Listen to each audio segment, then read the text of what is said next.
আসন্ন লোকসভা নির্বাচনে বিজেপি কতগুলো আসন পেতে পারে? আপনার জ্যোতিষ গণনা এই ব্যাপারে কি বলছে?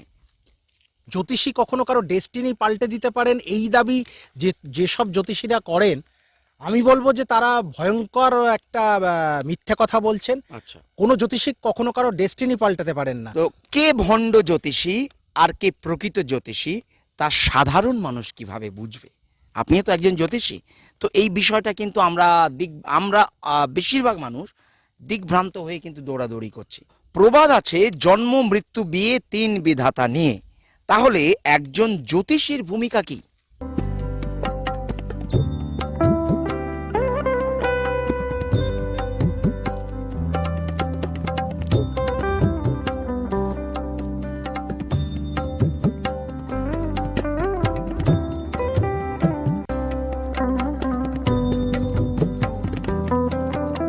আপনি খুবই ব্যস্ত, আপনার মতো অতটা আমি ব্যস্ত না হলেও আমিও একটু ব্যস্ততার মধ্যেই আছি, কিন্তু উভয়ের মধ্যে আর সঙ্গে দিদিভাইও খুব ব্যস্ত আছেন। কিন্তু বিষয়টা হচ্ছে কি, অনেক প্রশ্নের উত্তর কিন্তু পাচ্ছি, এবং দর্শক বন্ধুরাও আমার মনে হয় তারাও খুব উপকৃত হবেন বা হচ্ছেন। অনেক কিছু প্রশ্ন, কারণ সবটা মুখস্থ থাকবে না, কারণ সাবজেক্টের মানুষ আমি নই, ওই জন্য লিখে এনেছি। আপনার যে অনুমতি পেলে না, আমি নিশ্চয়ই আমি নিশ্চয়ই সেটা নিশ্চয়ই এই নিশ্চয়ই। করবো, কারণ সব কিছু সত্যি মনে রাখা আমার পক্ষে সময়, লিখে এনেছি আমি। না না, নিশ্চয়ই খুব ভালো করেছেন, খুব ভালো করেছেন। হ্যাঁ, সেটা হচ্ছে কি, আমি তো আপনার ভিডিও দেখেছি, সেই দেখেই আপনার বলতে পারেন প্রেমেই পড়েছে আপনার আপনার না, আপনার বলুন প্রেমেই পড়ে। জ্যোতিষশাস্ত্রের প্রেমে। সেটা তো বটেই, জ্যোতিষশাস্ত্রের প্রেমে। এবং আপনার উপর একটা আত্মবিশ্বাস গড়েছে। আচ্ছা। হ্যাঁ, সেটা সেই জন্যই বলছি আপনারই প্রেমে পড়ে গেছি। তো সেই আত্মবিশ্বাস থেকে অনেকগুলো প্রশ্ন এসছে, এবং আমার মনে হয়েছে এই প্রশ্নগুলো আপনাকে করলে আমি সঠিক উত্তর পাবো। আমি একটু ইন্টারাপ্ট করবো হ্যাঁ, কি? নিশ্চয় বলুন। সত্যি আজকে আপনার এই আপনার সাথে এই গ্রাম বাংলার পথে পথে ঘুরে বিভিন্ন জায়গায় দুদিন ধরে আমরা ঘুরছি, সত্যি মন প্রাণও ভরে গেছে। আচ্ছা, এই গ্রামটার নাম কি? এটার নাম হচ্ছে কি চৈতন্যদেবপুর, চৈতন্যদেব। জয়নগরের চৈতন্যদেবপুর। বাহ বাহ বাহ। এটা দারুণ এটা সত্যি। হ্যাঁ, এটা গ্রামের, এটা জয়নগরটা একটা মিউনিসিপ্যালিটি এরিয়া, আচ্ছা কিন্তু ওটার থেকে অনেকটা ভিতরে। আচ্ছা। আমরা প্রায় অটো করে আমরা প্রায় এলাম, ধরুন আধ ঘন্টাই তো এলাম, হ্যাঁ হ্যাঁ আধ ঘন্টা তো হবে, হ্যাঁ বা 35 মিনিটের মতোই। হ্যাঁ হ্যাঁ। তো সেইটা, তো এই পার্টিকুলার এই গ্রামটার নাম চৈতন্যপুর। বাহ বাহ বাহ, খুব সুন্দর। বলছিলাম যে এই এই এই রাস্তাটা বোধহয় জয়নগরের দিকেই চলে গেছে। হ্যাঁ, তাই তো? ওই দিকটা গেলে মেন রোড, আচ্ছা আচ্ছা। ওই মেন রোড থেকে ওখান থেকে আমরা অটোতে নেমে আমরা এই আচ্ছা, পথটা এলাম, ঠিক, গ্রামের ভিতরের পথটা। সত্যি আমি তো এতদিন ইনডোর স্টুডিওতেই যা রেকর্ড করেছি, একদম একদম। আউটডোর সত্যি আপনার জন্যই আজকে আমার সম্ভব হলো, এই জন্য আপনাকে আমি কৃতজ্ঞতা জানাই অন্তরের থেকে। একদম অসংখ্য ধন্যবাদ, এবং শুধু তাই নয়, যে আপনি এত দূর থেকে এসে যে সময় দিয়েছেন, আপনার দিদিভাই, কাছে বেশি আমরা ওদিকে যাবেন না, ওদিকে ওদিকে আবার আমরা কৃতজ্ঞ। হ্যাঁ।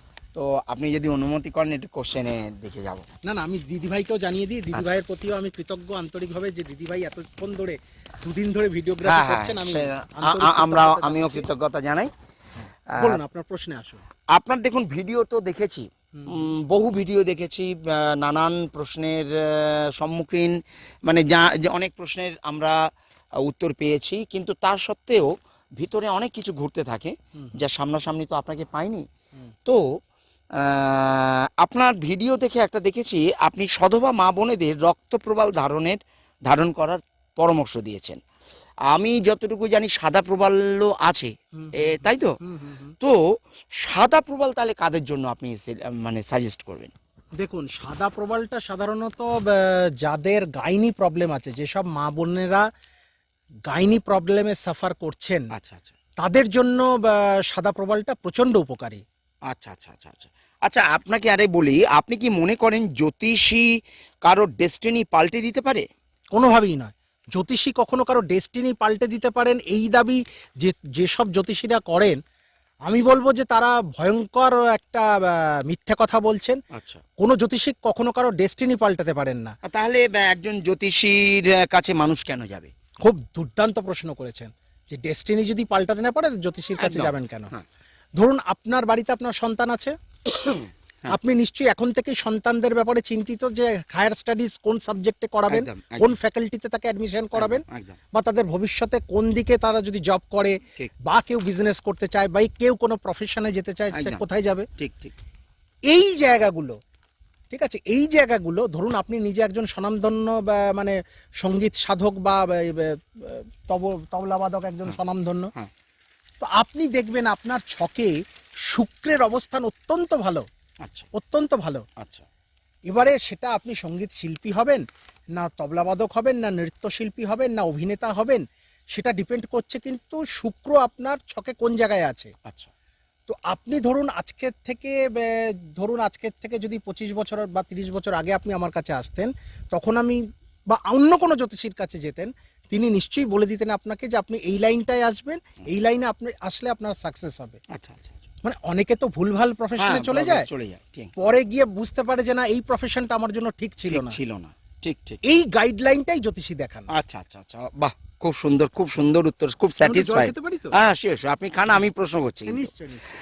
আজকাল তো প্রচুর ফ্রি অ্যাস্ট্রোলজি সফটওয়্যার অ্যাভেলেবেল, তাতে তো বার্থ ডিটেলস পুট করলেই সব জানা যায়। তাহলে ফিজ দিয়ে একজন অ্যাস্ট্রোলজারের কাছে মানুষ কেন যাবে? দুর্দান্ত প্রশ্ন, দুর্দান্ত প্রশ্ন। এটা আমাকে অনেকে করেছেন আজ পর্যন্ত। দেখুন, একটা কথা পরিষ্কারভাবে আমি বলতে চাই, ক্যামেরার ওপারে যারা আছেন তাদের জন্য আমি বলতে চাই একটা কথা পরিষ্কার। হ্যাঁ, ফ্রি সফটওয়্যার অবশ্যই আছে। এই খানিক আগে যে আপনাকে বলছিলাম যে অ্যাস্ট্রোলজারের কাছে যাবেন গাইডলাইন পাওয়ার জন্য, ঠিক।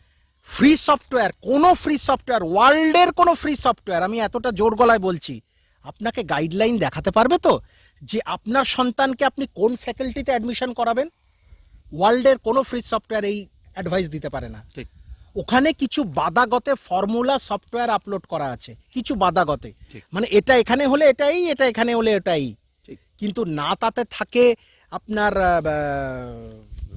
ষোড়শবর্গ চার্ট, না তাতে থাকে আপনার সুদর্শন চক্র, না তাতে থাকে আপনার D10 চার্ট, D9 চার্ট, বা অন্যান্য যত ধরনের D30 চার্ট, যত কিছু, সেগুলো থাকে না। আপনার সেখানে নবতারা চক্র থাকে না ফ্রি সফটওয়্যারে, আপনার সেখানে সন্ন্যারী চক্র থাকে না, এরকম প্রচুর জিনিস। আচ্ছা। মানে মেন ভাইটাল যে জিনিসগুলো, মানে এত শত জানি না। না ঠিক, বলছি ঠিক। আমি এগুলো জ্যোতিষের মানে একদম ভেতরের কথা বলছি, ঠিক ঠিক। এগুলো ফ্রি সফটওয়্যারে দিতে পারে না, আচ্ছা। কখনো দিতে পারে না। ঠিক। ফ্রি সফটওয়্যার আপনাকে এতটুকু গাইড করতে পারে, আপনার এই রাশি, এই লগ্ন, আপনি ভবিষ্যতে এই করবেন, ওই করবেন, হ্যান করবেন, ত্যার করবেন, ব্যাস এই পর্যন্ত। আচ্ছা আচ্ছা আচ্ছা। একটা জাস্ট আভাস দেয়। আভাস দেবে। বেশ বেশ বেশ। আমি তাহলে পরের প্রশ্নটা যাই দাদা ভাই। হ্যাঁ হ্যাঁ, নিশ্চয়ই নিশ্চয়ই। একটা আমরা প্রবাদ বাক্য জানি, যে এই প্রবাদ বাক্যটা আমরা সবাই জানি, নিয়তি কেন বাধ্যতে, তাই যা ঘটার তাই ঘটবে। সেখানে একজন জ্যোতিষী কি করতে পারেন? দুর্দান্ত সব প্রশ্ন করছেন। এ তো মানে আমার আগে একবার দেখে নিলে খুব ভালো হতো, প্রশ্নমালাটা, কোশ্চেনিয়ারটা আগে দেখে নিলে খুব ভালো হতো। যাই হোক, হ্যাঁ, খুব ভালো প্রশ্ন। নিয়তি কেন বাধ্যতে, ধরুন আমি আপনাকে দিয়ে বলছি, কিছু মনে করবেন না। হ্যাঁ। ধরুন আপনি আপনার হরোস্কোপ আমাকে বানাতে দিলেন, আমি দেখলাম যে আপনার ট্রেনে অ্যাক্সিডেন্ট আছে। আচ্ছা। তো আপনি এখান থেকে জয়নগর থেকে ট্রেনে উঠে শিয়ালদা যাবেন, বা যান নিয়মিত। ঠিক। আপনাকে আমি এই গাইডলাইনটা দিতে পারি যে নীলোৎপল বাবু, আপনি কিন্তু ট্রেনে যাতায়াত করবেন না, আচ্ছা। বাসে যাতায়াত করুন, টোটোতে যাতায়াত করুন, অটোতে যাতায়াত করুন, ঠেলায় যাতায়াত করুন, মেট্রোয় যাতায়াত করুন, মানে যেভাবে হোক বিকল্প কোনো রাস্তা ধরে যাতায়াত করুন। মেট্রোটাও কিন্তু ট্রেনের মধ্যে পড়বে তো? না, মেট্রো ট্রেনের মধ্যে পড়লেও মেট্রোটা কিন্তু একটা খুব দারুণ প্রশ্ন, দুর্দান্ত প্রশ্ন করেছেন। ঠিক। দেখুন, যত কিছু সফিস্টিকেটেড, আচ্ছা। যত কিছু সফিস্টিকেটেড, তারা কিন্তু শুক্রের আন্ডারে। ও, ঠিক আছে। আচ্ছা। আর একদম মানে আকরিক লোহা যাকে বলে, ঠিক। ঠিক আছে, মানে একদম কঠিন ইস্পাত, কঠিন লোহা যেগুলো, সেইগুলো পড়ছে কিন্তু শনির আন্ডারে। আচ্ছা আচ্ছা আচ্ছা। ট্রেন মানে উপরে যে ট্রেনটা, ঠিক। সেইটা পড়ছে শনির আন্ডারে। আচ্ছা।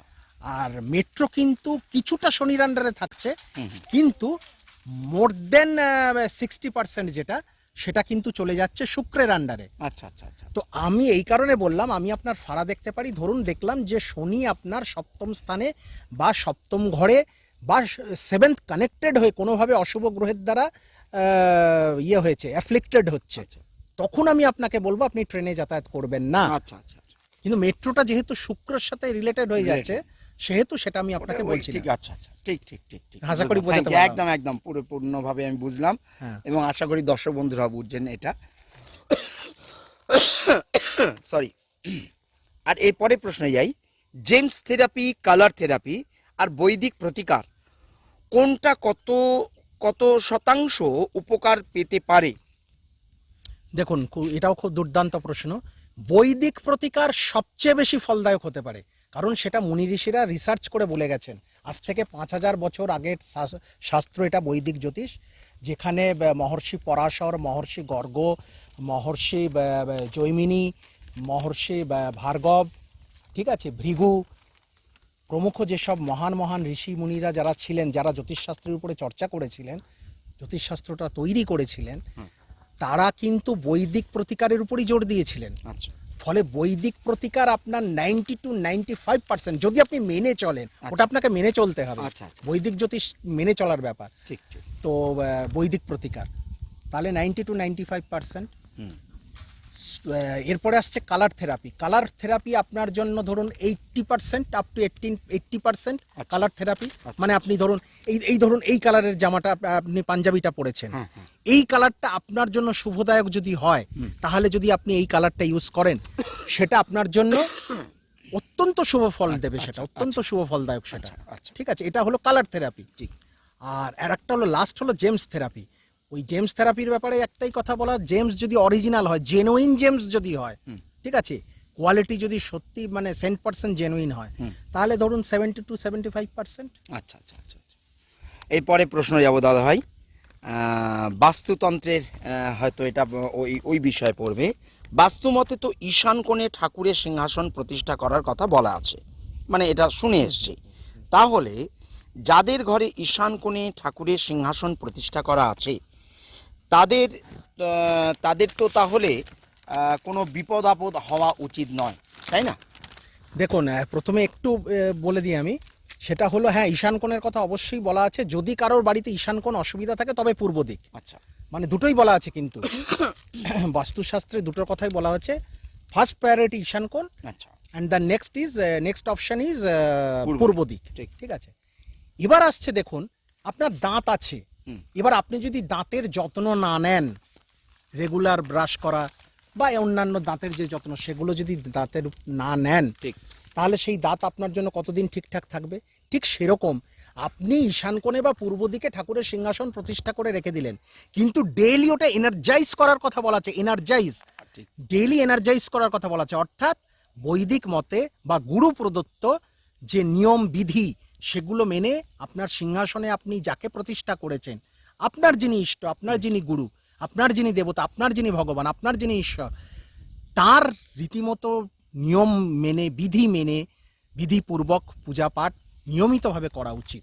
সেটাকেই এনার্জাইজ করা বলছে। আচ্ছা আচ্ছা আচ্ছা। তার উপরে ডিপেন্ড করছে যে আপনি কতটা তার থেকে বিপদমুক্তি, আপনার যে প্রশ্ন কতটা ফলপ্রসূ হবে, সেটা ডিপেন্ড করছে আপনি কতটা সেটাকে এনার্জাইজ করছেন। শুধু ঈশান কোণে বা পূর্ব দিকে বসিয়ে দিলেই হবে না। ঠিক ঠিক ঠিক। এবারে এমন একটা প্রশ্ন করব, আপনি কিন্তু প্রথমে ক্ষমা চেয়ে নিচ্ছি, আপনি কিন্তু কিছু মনে করবেন না, মানে এটা মানুষ তো ঠকছে, তো সেই জন্য এই প্রশ্নটা আপনার করা। আপনাকে আঘাত দেওয়া বা কাউকে আঘাত দেওয়ার কিন্তু আমার ইচ্ছে নেই, তো করবো দাদা ভাই। হ্যাঁ হ্যাঁ, নিশ্চয়ই নিশ্চয়ই, আপনি নির্দ্বিধায় করুন একদম। প্রশ্ন করা। তো কে ভণ্ড জ্যোতিষী আর কে প্রকৃত জ্যোতিষী, তা সাধারণ মানুষ কিভাবে বুঝবে? আপনি তো একজন জ্যোতিষী, তো এই বিষয়টা কিন্তু আমরা বেশিরভাগ মানুষ দিকভ্রান্ত হয়ে কিন্তু দৌড়াদৌড়ি করছি, কিন্তু কে ভণ্ড কে প্রকৃত এটা আমরা কি করে বুঝবো? দেখুন, খুব সোজা বোঝা। আমি যদি বলি, এটা বোঝা খুবই সহজ। আচ্ছা দেখুন, জ্যোতিষ শব্দের অর্থ হলো জ্যোতিযুক্ত ঈশ। জ্যোতি মানে আলো, ঈশ মানে হলেন ঈশ্বর, যিনি ঈশ্বরের আলো দেখাচ্ছেন। একটা বাইক আসছে, আপনি একটু সরে আসুন নীলোৎপল বাবু। হ্যাঁ, জ্যোতি মানে হলো আলোক, আর ঈশ মানে হলেন ঈশ্বর। যে জ্যোতিষী ঈশ্বরের আলো দেখান, তিনি হলেন প্রকৃত জ্যোতিষী। আর যে জ্যোতিষী স্টোনের জেমসের আলো দেখান, যে জ্যোতিষী শুধুমাত্র আবার বলছি, শুধুমাত্র জেমসের আলো দেখান, আচ্ছা আচ্ছা আচ্ছা, তিনি কি জ্যোতিষী আমার বলার অপেক্ষা রাখে না, আপনারা বুঝে নিলেন। আর যিনি ঈশ্বরের আলো দেখান, জ্যোতিযুক্ত ঈশ ইজুকাল টু জ্যোতিষ, তিনিই প্রকৃত জ্যোতিষ। ও, অসাধারণ অসাধারণ উত্তর পেলাম। আর শুধু আমি নয়, দর্শক বন্ধুরাও কিন্তু অনেক সমৃদ্ধ হলেন এই কথাতে, আপনার এই কথাতে। তো পরের প্রশ্ন যাব। প্রবাদ আছে জন্ম মৃত্যু বিয়ে তিন বিধাতা নিয়ে, তাহলে একজন জ্যোতিষীর ভূমিকা কি? আপনি তো আমাকে ভয়ঙ্কর সব প্রশ্নবান ছুটছেন একের পর এক, কোনোটা দিব্যাস্ত কোনোটা ব্রহ্মাস্ত, বাপরে বাপ। আর একবার প্রশ্নটা বলুন। বলছি প্রবাদ আছে তো, আমরা সবাই জানি, কিন্তু জন্ম মৃত্যু বিয়ে তিন বিধাতা নিয়ে, তাহলে একজন জ্যোতিষীর ভূমিকা কি? দুর্দান্ত প্রশ্ন। দেখুন, অতি বাস্তব কথা, এটা আপনাদের বলে দিই দর্শক বন্ধুদের, যে ধরুন আপনারা কেউ গেলেন জ্যোতিষীর কাছে যে আমার মেয়ের বা আমার ছেলের বা আমার নিজের কবে বিয়ে আছে দেখুন, এবং জ্যোতিষী আপনাকে গাইড করে দিলেন। না, এটা কিন্তু ভুল কথা। কোনো জ্যোতিষী আপনার বিয়ে কবে এটা বলতে পারেন না। খুব ভালো করে শুনুন, এটা সত্যি কথা এবং অতিবাস্তব কথা। জন্ম মৃত্যু বিয়ে তিন বিধাতা নিয়ে, এটা অতিবাস্তব কথা। জ্যোতিষী কি বলতে পারেন? জ্যোতিষী বলতে পারেন এই টাইম স্প্যানটা, ধরুন জানুয়ারি থেকে ফেব্রুয়ারির মিড ফেব্রুয়ারি, সামনের বছর জানুয়ারি থেকে মিড ফেব্রুয়ারি যদি আপনি বিয়ের যোগাযোগ করেন বা বিয়ের পিঁড়িতে বসেন, সেই বিয়েটা আপনার জন্য শুভ ফলদায়ক হতে পারে। বা জ্যোতিষী এটা বলে দিতে পারে যে মিড ফেব্রুয়ারি থেকে মার্চের এন্ড পর্যন্ত আপনি বিয়ের ধারে কাছে যাবেন না, কেননা ওই সময় অশুভ গ্রহের আপনার মহাদশা বা অন্তর্দশা বা প্রত্যন্ত দশা চলছে বা গোচরে দৃষ্টি পড়ছে অশুভ গ্রহের, ফলে ওই সময় আপনি কিন্তু বিয়ের পিঁড়িতে বসবেন না বা বিয়ের ধারে কাছেও যাবেন না। জ্যোতিষ এতটুকু বলতে পারেন। ঠিক ঠিক ঠিক, বাহ, খুব ভালো লাগলো, খুব অসাধারণ উত্তর পেলাম। পরের প্রশ্ন যাব। একজন মানসিক রোগীর চিকিৎসা তো একজন মনোরোগ বিশেষজ্ঞ করবেন, এটাই খুব স্বাভাবিক। এক্ষেত্রেও কি জ্যোতিষীর কোনো ভূমিকা থাকতে পারে? আপনি তো একদম যা সব প্রশ্নমালা বানিয়ে নিয়ে এসেছেন নীলোৎপল বাবু, সত্যি মানে একের পর এক। মনের ভাষাটা শুধু একটুখানি কষ্ট করে প্রকাশ করে লিখেছি মাত্র, এই আর সুযোগ পেয়েছি, ছাড়বো কেন বলুন? না না, সে ঠিক আছে।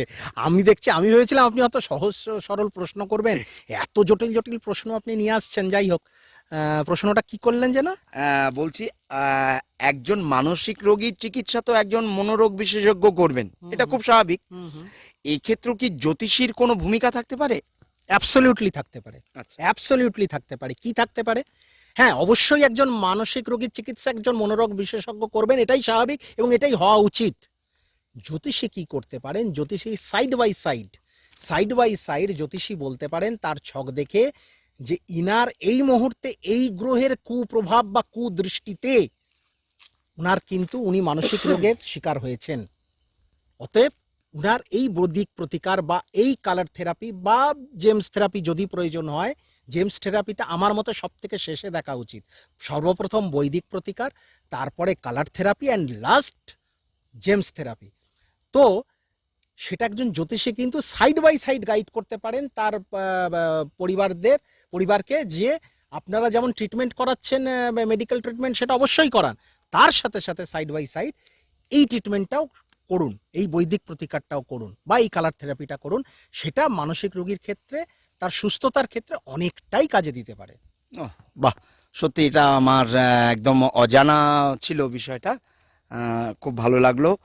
এবার এমন একটা প্রশ্ন আমি আপনাকে করতে চাইছি যে সাবজেক্টটা নিয়ে আমি খুব ইন্টারেস্টেড না হলেও, আমি আপনাকে যতটুকু ফিল করেছি হয়তো আপনিও অতটা ইন্টারেস্টেড নন, কিন্তু আমরা তো যাবতীয় জীবনের যা যা ঘটনা ঘটে মানে প্রাকৃতিক নিয়মে, তার বাইরে তো আমরা যেতে পারি না, আমরা ভুক্তভোগী হয়েই পড়ি।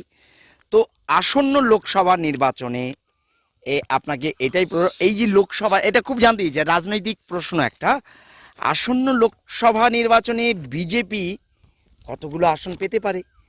আপনার জ্যোতিষ গণনা এই ব্যাপারে কি বলছে? দেখুন, আবার রাজনীতিকে আপনি এর মধ্যে টেনে আনলেন নীলোৎপল বাবু, মানে আসলে দেখুন, এটাকে বাদ দিয়েও আপনি কিন্তু চলতে পারবেন না।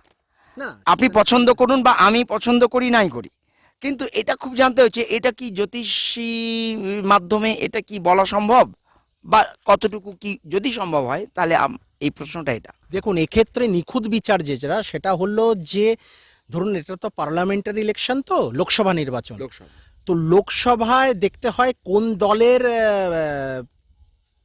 প্রধানমন্ত্রীর ক্যান্ডিডেট কে, প্রধানমন্ত্রী পদপ্রার্থী কে, এটা দেখা হয়। এবার তার ছকটা মানে ইয়ে করা হয়, বিস্তারিত অধ্যয়ন করা হয়। তো মোটামুটি অন্যান্য মানে সেই ব্যক্তির ছক, সেই ব্যক্তির ছক, পার্টিকুলার সেই ব্যক্তির ছক। তাহলে এখানে কালারটা কোনো কিছু ফ্যাক্টর হচ্ছে না। আমি এটা বলছি যে বিজেপি, টিএমসি, এসইউসি, সিপিএম এটা বিষয় হচ্ছে না। না, বিষয় কিছুটা হচ্ছে, আপনার প্রশ্নটা ঠিক আছে, কিছুটা বিষয় হচ্ছে। কিছুটা বিষয় কি হচ্ছে কালার থেরাপি, সেটা পরে আসছি। আচ্ছা। সেটাই পরে আসছি। সেটা হলো বৃহস্পতি এই মুহূর্তে মেষ রাশিতে গোচরে বসে আছে। আচ্ছা। বৃহস্পতির রং অবশ্যই হলুদ বা গেরুয়া। হুম। বৃহস্পতির রং কিন্তু হলুদ বা গেরুয়া। আচ্ছা। আর মেষ রাশিকে কালপুরুষের মস্তক বলা হয়। আচ্ছা। মেষ রাশিকে কালপুরুষের মস্তক বলা হয়। এবং মেষ রাশি বৃহস্পতির বন্ধু গ্রহ, মানে মেষ রাশির অধিপতি মঙ্গল বৃহস্পতির বন্ধু গ্রহ। তার মানে বৃহস্পতি তার বন্ধু গৃহে বসে আছেন, তার মানে তিনি খুব শান্তিতে বিচরণ করছেন। একদম, একদম। এবং তার কালার হলো গেরুয়া। তো সেই দৃষ্টিতে বিচার করতে গেলে গেরুয়া যে দলের গেরুয়া বা কমলা বা হলুদ যে দলের কালার বা সিম্বল, সেই দলের জন্য এই সময়টা শুভ ফলদায়ক গোচর ফল অনুযায়ী। এটা আপনার প্রশ্ন যেটা। ঠিক। আর আপনার দ্বিতীয় প্রশ্নের উত্তর। আর প্রথম প্রশ্ন আপনি যেটা করেছিলেন তার উত্তরে হলো যে দেখতে হয় যে কোন দলের নেতাকে, মানে প্রধানমন্ত্রী পদপ্রার্থী কে। আচ্ছা। তা আমরা এই মুহূর্তে পরিষ্কার দেখছি বিজেপিকে। দেখুন, আমি নিজে কোনো দল করি না, ঠিক। আপনার প্রশ্ন অনুযায়ী আমি উত্তর মানে দিচ্ছি। আমিও করি না ওইভাবে, হ্যাঁ। কিন্তু এটা জাস্ট প্রশ্ন করতে হয়েছে, হ্যাঁ, হ্যাঁ। ইচ্ছে হলো। হ্যাঁ, নিশ্চয়ই নিশ্চয়ই, সে ভালো করেছেন। তো এবার ঘটনাটা হলো এই যে তখন দেখা হয় প্রধানমন্ত্রী পদপ্রার্থী যিনি, তার ন্যাটাল চার্ট বিশ্লেষণ করতে হয়, অ্যানালিসিস করতে হয়। আচ্ছা, আচ্ছা। তো দেখুন, এই মুহূর্তে প্রধানমন্ত্রী পদপ্রার্থী পরিষ্কারভাবে আমাদের সামনে যিনি আছেন বিজেপির নরেন্দ্র মোদী। নরেন্দ্র মোদীর এই মুহূর্তে মঙ্গলের মহাদশা চলছে। আচ্ছা। আর মঙ্গল তার জন্য অত্যন্ত শুভ ফলদায়ক গ্রহ মঙ্গল, আচ্ছা। ইয়ের জন্য আপনার নরেন্দ্র মোদীজির জন্য। তো যেহেতু তার শুভ ফলদায়ক গ্রহ, তার ইয়েতে অবস্থান, তার মহাদশা চলছে এখন, সেই জন্য এইটা তার শুভ ফল দেবে। একদম। তবে হ্যাঁ, একটা প্রশ্নের উত্তর আমি আপনাকে বলে দিই। আপনি প্রশ্নটা করেছিলেন কতগুলো সিট পেতে পারে। কতগুলো পেতে পারে? আপনাকে পরিষ্কার বলছি নীলোৎপল বাবু, অন্তরের কথা, কতটা সিট কোন দল পেতে পারে এটা কিন্তু জ্যোতিষ গণনায় আসে না। আচ্ছা, আচ্ছা। এটা কখনোই আসে না। এটা যদি কেউ বলে থাকেন তো তার উত্তরে আমার কিছু বলা নেই, হয়তো আমার অজ্ঞতা যে আমি জানি না সেটা। কিন্তু এইটা কিন্তু সম্ভব নয়। এটা সম্ভবই নয় ঠিক, বলা। ঠিক। এটা সম্ভবই নয় কিন্তু বলা। অ্যাজ এ পার্সন যিনি দাঁড়াচ্ছেন, হ্যাঁ। তার বিচার গণনা করে সেটা বলা যেতে পারে যে উনি কতটা সাকসেস হবে। একদম একদম ঠিক, ঠিক। উনি আজকে যদি উনার জায়গায় অন্য কেউ থাকতেন তাহলে কিন্তু এটা বলা যেত না। ঠিক, ঠিক। কিন্তু যেহেতু উনি দাঁড়াচ্ছেন এবং উনার আপনার আছে, মঙ্গলের অবস্থান খুব শুভ এবং মঙ্গলের মহাদশা চলছে উনার এই মুহূর্তে, সেই জন্য অ্যাস্ট্রোলজিক্যাল অ্যাসপেক্ট থেকে আমি কিন্তু যা বলছি, অ্যাস্ট্রোলজিক্যাল অ্যাসপেক্ট থেকে, একদম, একদম, একদম। তার থেকে নরেন্দ্র মোদী যে দলেরই এখন নেতৃত্ব দেবেন সেই দলই এখন নিরঙ্কুশ সংখ্যাগরিষ্ঠতা পাবে, এইটুকু আমি বলতে পারি। আচ্ছা। নিরঙ্কুশ সংখ্যাগরিষ্ঠতা। তবে কতগুলো সিট পাবে এটা বলা অসম্ভব। ঠিক, ঠিক, ঠিক। মানে সরি আর কি, ক্ষমা চেয়ে নিচ্ছি, কারণ এই ধরনের প্রশ্ন করার জন্য অনেকেরই প্রশ্ন হয়। হ্যাঁ, অনেক আছে যে এটা জ্যোতিষ কি করতে পারে। একদম একদম। আমি অনেক প্রশ্ন করেছি, এবার শেষ প্রশ্ন আমার আজকের দিনের জন্য, সত্যি শেষ প্রশ্ন। আমাদের পশ্চিমবাংলার মুখ্যমন্ত্রী মাননীয়া সম্মানীয় মমতা বন্দ্যোপাধ্যায় এবং ভারতের প্রধানমন্ত্রী হলেন নরেন্দ্র মোদীজি। তো আমি আপনার কাছে এই প্রশ্ন করব, এই দুই ব্যক্তিত্বের মধ্যে লিডারশিপ কোয়ালিটি কার বেশি বলে মনে করেন আপনি? ওরে সর্বনাশ, নীলোৎপল বাবু আমাকে বাড়ি ফিরতে হবে। না না না, এটা দেখুন, আমরা যেই পার্টি করুক বা যে কালারে বিশ্বাসী হোক, আমার সেটা নয়, এটা অ্যাকর্ডিং টু অ্যাস্ট্রোলজি, সেই ভিউ থেকে আপনি বলবেন এর কোয়ালিটিটা কার বেশি, মানে আপনার দিক থেকে আপনি কি মনে করেন? দেখুন, আপনি দুজনের ভাষণ তো নিশ্চয়ই টিভিতে দেখেছেন। একদম, একদম, একদম। দেখবেন দুজনের অদ্ভুত একটা সিমিলারিটি আছে ভাষণ দেওয়ার, অদ্ভুত সিমিলারিটি। সেই সিমিলারিটিটা হলো, দুজনেই যখন টিভিতে ভাষণ দেন, নরেন্দ্র মোদীজি হন বা মমতা ব্যানার্জি হন, দুজনেই দেখবেন তর্জনী তুলে ভাষণ দেন। ঠিক। নাম্বার ওয়ান, দুজনকেই দেখবেন, এবং দুজনেরই দেখবেন তর্জনী আর মধ্যমা প্রায় সমান। ঠিক, ঠিক। একটু দেখবেন খুব ভালো করে, মানে সেটা এইভাবে ফলো করিনি, ফলো করবেন এবার। কিন্তু তর্জনী তুলে দেয় এটা, সেটা দেখেছি। দুজনেই তর্জনী তুলে কথা বলেন। একদম, একদম, ঠিক আছে, তর্জনী অর্থ হলো এটা বৃহস্পতির আঙুল বলা হয়। আচ্ছা, আচ্ছা, আচ্ছা। স্বামী স্ত্রীতে তর্জনীটাকে বলা হয় বৃহস্পতির আঙুল। আচ্ছা, আচ্ছা, আচ্ছা। এটা বৃহস্পতির মাউন্ট, আচ্ছা, এটা আচ্ছা। বৃহস্পতির আঙুল। আচ্ছা আচ্ছা আচ্ছা। এবার আমাদের দেখুন তর্জনী কিন্তু অনেকটা ছোট মধ্যমার থেকে, হ্যাঁ, মধ্যমা থেকে ছোট। কিন্তু উনারা যখন কথা বলেন দেখবেন উনাদের হাতে তর্জনী আর মধ্যমা প্রায় সমান, আচ্ছা আচ্ছা প্রায় সমান। আচ্ছা আচ্ছা। এবং তর্জনী তুলে কথা বলেন, অর্থাৎ বৃহস্পতি মানে বৃহস্পতি উনাদের দুজনেরই অত্যন্ত উচ্চস্থ, মানে তুঙ্গে। তুঙ্গে, দুজনেরই বৃহস্পতি কিন্তু তুঙ্গে। আচ্ছা আচ্ছা এবং শনির অবস্থান অত্যন্ত শুভ। আচ্ছা। উনাদের অদ্ভুত ব্যাপার যে নরেন্দ্র মোদী এবং মমতা ব্যানার্জির অদ্ভুত কিছু সিমিলারিটি আছে। দুজনেই অত্যন্ত নিচু তলা থেকে উঠে আসা মানুষ, দুজনেই ঠিক। দুজনেই অত্যন্ত লড়াকু মানসিকতা, স্ট্রাগল করে এই জায়গাটা, স্ট্রাগল করে দুজনেই কিন্তু এই একদম, জায়গায় এসেছে। একদম, নিঃসন্দেহে। সেই জন্য দুজনেই আমাদের কাছে কিন্তু অবশ্যই প্রণম্য, দুজনেই দুজনেই প্রণম্য, প্রণম্য, একদম, দুজনেই প্রণম্য। একদম। কোনো এই জায়গায় কারণ এটা দুজনের বলার অপেক্ষাই বলার রাখে না। অপেক্ষা রাখে না। একদমই ফলে ঠিক। এই জায়গায় কম্পারিজন করাটা উচিত নয়, একদমই ঠিক। কারণ দুজনেই দুজনের জায়গা অসাধারণ। মানে এই জন্য আমি ক্ষমা চেয়ে নিচ্ছি, কারণ এইরকম প্রশ্ন হয়তো আমার উচিত নয়, কিন্তু মনে হচ্ছে না না না, যে ঠিক আছে, এটা আপনার প্রশ্নের উত্তর আমি একদম দিচ্ছি। একদম এবার জ্যোতিষশাস্ত্র হলো সূক্ষ্মাতি সূক্ষ্ম বিচারের বিষয়। ঠিক। এই কদিন আগেই আমি মাননীয় মুখ্যমন্ত্রীর এবং মাননীয় প্রধানমন্ত্রীজি দুজনেরই আমি হরোস্কোপ বিচার করছিলাম। আচ্ছা তো তাতে দেখলাম আমাদের মমতা ব্যানার্জির বৃষ রাশি, আচ্ছা আচ্ছা বৃষ রাশি, আচ্ছা আর নরেন্দ্র মোদীর বৃশ্চিক রাশি। আচ্ছা। এবার রাশি কিন্তু একটা ভাইটাল ফ্যাক্টর এখানে। ঠিক। এই ক্ষেত্রে আপনার প্রশ্ন অনুযায়ী রাশি একটা ভাইটাল ফ্যাক্টর। বৃষ রাশি হলো খুব সেন্টিমেন্টাল, খুব সফট রাশি। মানে বৃষ রাশি যাদের, সে জাতক হন বা জাতিকা, তিনি মমতা ব্যানার্জিও হতে পারেন, তিনি একজন সাধারণ ক্ষেত খামারের মজুরও হতে পারেন। ঠিক। বৃষ রাশি যাদেরই, তারা প্রচন্ড ইমোশনাল হন, তারা প্রচন্ড আবেগপ্রবণ হন। আচ্ছা ফলে মমতা ব্যানার্জি দুজনের কোয়ালিটি কিন্তু সেম, আচ্ছা কিন্তু পলিটিক্সে কিন্তু পলিটিক্স একটা এমন জায়গা না যেখানে কিন্তু ইমোশন অতটা কিন্তু কাজ করে না। আচ্ছা সেই কারণে আমাদের দিদি, আমাদের শ্রদ্ধেয়া দিদি, তিনি কিন্তু কিছুটা পিছিয়ে গেলেন, আচ্ছা কারণ উনার ইমোশনটা প্রচন্ড বেশি। আচ্ছা আচ্ছা আর নরেন্দ্র মোদীজির বৃশ্চিক রাশি, যার অধিপতি গ্রহ হলেন মঙ্গল, আচ্ছা আচ্ছা। ইমোশন কম বলছেন। ইমোশন অনেক কম। আচ্ছা আচ্ছা সেক্ষেত্রে উনি কিন্তু অনেক বেশি ম্যাচিওর্ড, মানে চিন্তা ভাবনার ক্ষেত্রে। আমাদের মুখ্যমন্ত্রী যেটা কোনো কিছুতে খুব ইমোশনাল হয়ে যান, আবেগপ্রবণ হয়ে যান, আবেগপ্রবণ হয়ে যান। আবেগ তাড়িত হয়ে যান, উনি অনেক কিছু সিদ্ধান্ত নিয়ে ফেলেন বা বলে ফেলেন খুব আবেগপ্রবণ হয়ে। ঠিক। আর নরেন্দ্র মোদীজি দেখবেন যে কোনো কিছু যখন বক্তব্য রাখেন, দুজনেই কিন্তু তর্জনী তুলে কথা বলছেন, বৃহস্পতির আঙুল তুলে কথা বলছেন। ঠিক। কিন্তু নরেন্দ্র মোদীজি যখন কথা বলেন দেখবেন অনেক গ্যাপ দিয়ে দিয়ে কথা বলেন, মানে ভেবে। অনেক ভেবে, অনেক ম্যাচিওর চিন্তা ভাবনা করে কিন্তু কথাটা কথা বলেন, ঠিক। কেন? যেহেতু তার ইমোশনটা কম। কম। ঠিক ঠিক ঠিক। এইটুকু আমি ডিফারেন্স দুজনের মধ্যে পেয়েছি, যেটা পেয়েছি আমি অ্যাস্ট্রোলজিক্যাল অ্যাসপেক্ট থেকে, অ্যাস্ট্রোলজিক্যাল পার্সপেক্টিভ থেকে আমি সেটাই বললাম। আচ্ছা আচ্ছা। ব্যক্তিগতভাবে না, না, না, ব্যক্তিগত আমি আবার করছি বলছি না। সমস্ত দর্শক মণ্ডলীর হ্যাঁ। উদ্দেশ্যে, কোনো ব্যক্তিগত উদ্দেশ্য নয়, দুজনেই কিন্তু আমার কাছে শ্রদ্ধেয়, একদম। শ্রদ্ধেয়া এবং আমার কাছেও শ্রদ্ধেয় এবং শ্রদ্ধায়া। দুজনেই। হ্যাঁ। এবং দুজনেরই মানে যথেষ্ট কোয়ালিটি আছে। একদম একদম তো সেই জন্য তাদের নিয়ে সমালোচনা ভাবে এইভাবে করাটা যায় না, উচিত নয়। একদম। জাস্ট আমি অ্যাস্ট্রোলজিক্যাল অ্যাসপেক্ট থেকে নীরোৎপল বাবু জানতে চাইছিলেন, আমি সেই অ্যাস্ট্রোলজিক্যাল অ্যাসপেক্ট থেকেই আমি যতটা স্টাডি করেছি দুজনের হরোস্কোপে তাই বললাম। দর্শক বন্ধুদের এবং আপনাকে অসংখ্য ধন্যবাদ আজকের দিনের জন্য, এবং হয়তো যা যা প্রশ্ন করলাম কতটা ঠিক হলো বা ভুল হলো জানি না। না না, আপনি সব যা প্রশ্ন করেছেন চোখা চোখা প্রশ্ন, চোখা চোখা প্রশ্ন। তো শেষের দুটো প্রশ্ন হয়তো আমি আনএক্সপেক্টেড হয়তো করে ফেলেছি, না, না, ঠিক আছে, ঠিক আছে। কিন্তু কাউকে আঘাত দেওয়ার জন্য নয়, কখনোই আমাদের এটা উদ্দেশ্য জানার নয়। জন্য একদম, যে দেখুন, আমরা স্যাটিসফাইড, আমরা পশ্চিমবাংলার মানুষ অনেকে অনেক প্রান্ত থেকে উপকৃত, আবার ভারতের দিক থেকে আমরা কিন্তু সারা ভারত সমৃদ্ধ তাকে পেয়ে। তো এটা একটা জানার জন্যই এটা প্রশ্নটা করা।